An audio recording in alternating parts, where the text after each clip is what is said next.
नमस्कार, आप देख रहे हैं क्लीन न्यूज यूपी और मैं हूं नेहा परिहार आपके साथ। वक्त हो चला है उत्तर प्रदेश से जुड़ी कुछ खास खबरों का। खबरों से अपडेटेड रहने के लिए वीडियो को अंत तक जरूर देखें।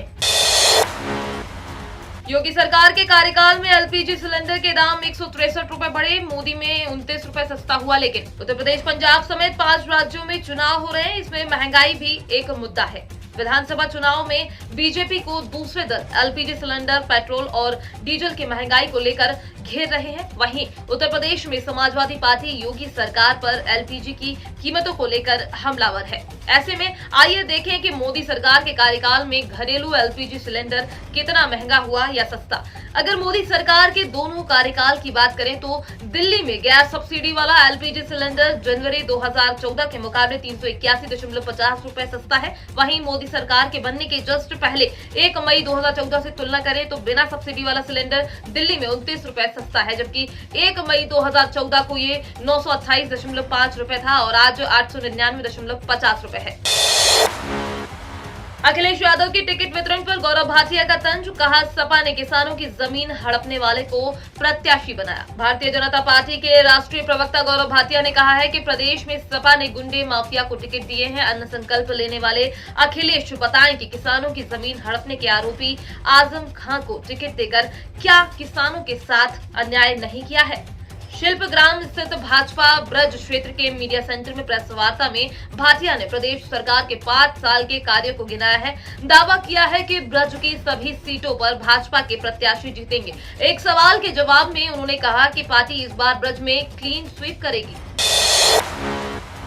1971 में गरीबी हटाओ, 1977 में इंदिरा हटाओ, देश बचाओ। 2014 के चुनाव में अब की बार मोदी सरकार हुआ हिट। आजादी के बाद से लेकर अब तक तमाम चुनावी नारे गढ़े गए। बदलते जमाने के हाईटेक युग में ऐसे नारे और मीम्स सोशल मीडिया प्लेटफॉर्म पर खूब चटकारे लेकर गढ़े और पढ़े जा रहे हैं। इन चुनावी नारों के सहारे राजनीतिक दलों ने जनता को लुभाया और सत्ता का सुख भी हासिल किया। कहने में संकोच नहीं है कि कई ऐसे चुनावी नारे खूब चर्चा में रहे और आज भी याद किए जाते हैं, जिसने सत्ता की तस्वीर तक बदल दी थी। अब फिर यूपी में विधानसभा चुनाव को लेकर राजनीतिक दलों में घमासान शुरू हो चुका है। ऐसे में हम आपको एक बार फिर उन नारों के बारे में बताने जा रहे हैं जिन्होंने न सिर्फ राजनीतिक पार्टियों को सत्ता तक पहुंचाया, बल्कि वे आज भी जीवंत हैं और लोगों की जुबान पर अक्सर आते हैं।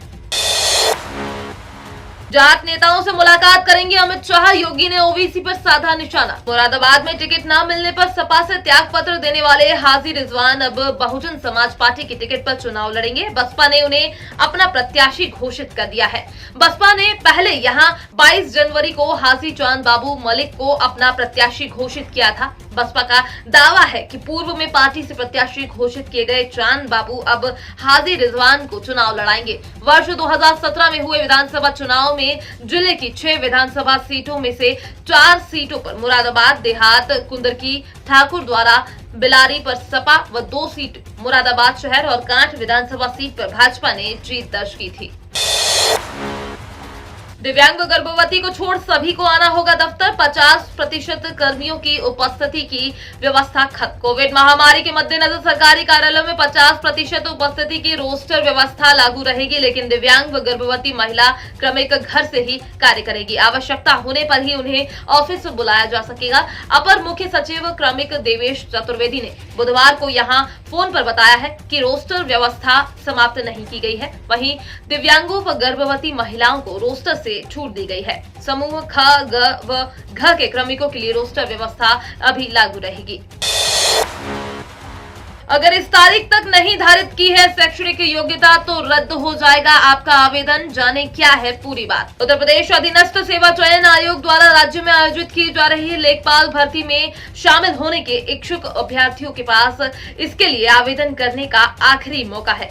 यानी कि इस भर्ती के लिए आवेदन प्रक्रिया 28 जनवरी को समाप्त हो जाएगी। यूपीपीएससी ने इस भर्ती के लिए नोटिफिकेशन 5 जनवरी को जारी किया था और आवेदन प्रक्रिया 7 जनवरी से शुरू की गई थी। इस भर्ती प्रक्रिया के जरिए राज्य में लेखपाल के 8085 पदों को भरा जाना है। इन पदों पर चयनित होने वाले अभ्यर्थियों को ग्रेड पे 2000 और पे स्केल 5200 से 20,200 रुपए के हिसाब से सैलरी मिलेगी। 30,000 होमगार्ड सिपाही भर्ती में महिला उम्मीदवारों के हिस्से में आ सकते हैं कितने पद? यूपी होमगार्ड विभाग द्वारा अगर 30,000 पदों पर स्वयंसेवकों की भर्ती का आयोजन किया जाता है तो ऐसे में उम्मीद है कि कम से कम 8,000 पदों पर महिला उम्मीदवारों को आवेदन करने का मौका दिया जा सकता है। वहीं ऐसे में कैंडिडेट्स के लिए होमगार्ड बनने का ये सबसे सुनहरा मौका साबित हो सकता है। इसलिए इच्छुक और योग्य अभ्यर्थियों को अपनी तैयारी जारी रखना चाहिए। हालांकि पदों की स्पष्ट जानकारी के लिए भर्ती के लिए जारी की गई वेबसाइट, आधिकारिक वेबसाइट पर नोटिफिकेशन का इंतजार करना होगा। यानी कि यूपी होमगार्ड विभाग में 30,000 पदों पर होने वाली इस भर्ती में पुरुष अभ्यर्थियों के साथ साथ महिला उम्मीदवारों को भी आवेदन करने का मौका दिया जाएगा। भारतीय नौसेना में निकली एसएससी अधिकारी के पदों पर भर्तियां, ऐसे करें आवेदन। भारतीय नौसेना में नौकरी पाने का युवाओं के पास अच्छा अवसर है। भारतीय नौसेना ने 50 पदों पर भर्तियां निकाली हैं। इच्छुक उम्मीदवारों के लिए विशेष नौसेना अभिविन्यास सोशल लेवल ओरिएंटेशन कोर्स के लिए 50 एसएससी शॉर्ट सर्विस कमीशन अधिकारी के पदों पर भर्तियां निकाली गई हैं। इन पदों पर भर्ती के लिए उम्मीदवारों का कार्य आईटी में होगा।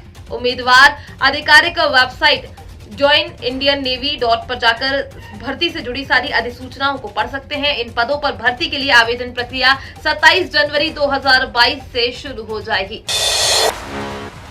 केंद्रीय कर्मचारियों के लिए डीए एरियर पर बड़ी खबर, अगली कैबिनेट बैठक में फैसला संभव, 2 लाख का होगा फायदा। केंद्र सरकार के कर्मचारियों के लिए बड़ी खबर है। दरअसल उनके 18 महीनों से रुके डीए को जारी करने का फैसला अभी तक नहीं किया गया है, लेकिन नए अपडेट के अनुसार जल्द ही इसे होने की उम्मीद है। एक रिपोर्ट के अनुसार ऐसी संभावना है कि केंद्रीय कर्मचारियों के लिए डीए बकाया पर केंद्रीय कैबिनेट की अगली बैठक में फैसला हो सकता है। गौरतलब है कि कैबिनेट परिषद पिछले 18 महीने से लंबित डीए बकाया को एक ही किस्त में देकर निपटाने की योजना बना रही है। अगर ऐसा होता है तो सरकारी कर्मचारियों के खाते में एक मुश्त 2 लाख रुपए आ सकते हैं। ओमिक्रॉन से ज्यादा खतरनाक होगा अगला कोविड वेरिएंट, डब्ल्यूएचओ ने दी चेतावनी। कोरोना वायरस का नया ओमिक्रॉन वेरिएंट पिछले डेल्टा वेरिएंट के मुकाबले कम खतरनाक है। अब वैज्ञानिकों ने कोविड के अगले स्ट्रेन को लेकर चिंता जाहिर की है। विश्व स्वास्थ्य संगठन डब्ल्यूएचओ के अधिकारियों ने मंगलवार को ये कहा है कि कोरोना वायरस का अगला वेरिएंट ओमिक्रॉन से भी कहीं ज्यादा संक्रामक हो सकता है, लेकिन असल में वैज्ञानिकों को ये बताने की जरूरत है कि आगामी वेरिएंट जानलेवा होगा या नहीं।